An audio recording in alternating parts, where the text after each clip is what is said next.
Naging matagumpay ang inorganisang rally ng United People Initiative sa People Power Monument na dinaluhan ng iba't ibang religious group.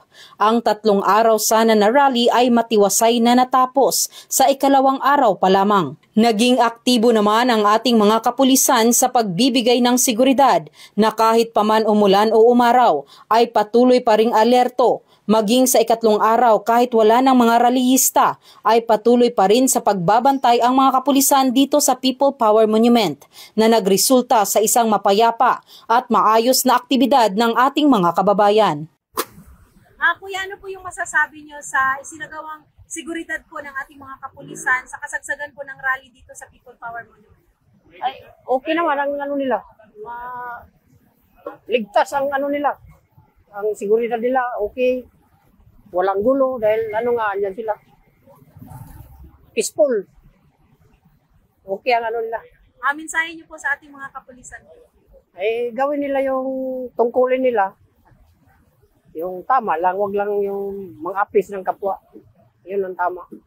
Yung ipatupad yung batas para sa mamamayan. So, maraming salamat po. Kumusta naman po ang sitwasyon o ang sitwasyon po nung ginang po na nahulugan po ng drone kagabi?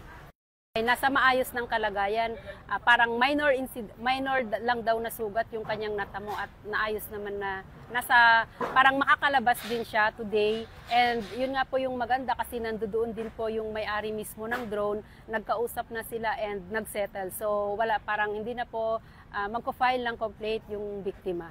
Kahapon nung mangyari nga yung accident na yun is within 3 minutes po nakapag-responde kaagad yung ating medical unit ng QCPD. Ang ating doktor po yung nagbigay ng first aid, kaya nalagyan po kaagad nila ng first aid itong biktima bago siya itakbo sa ospital. Maraming salamat po. Hangad ng kapulisan ang kaligtasan ng bawat mamamayan mula dito sa People Power Monument. Ako po ang inyong Police News Network Correspondent, Patrolwoman Jenny Midolor, alagad ng batas, tagataguyod ng Balitang Pulis.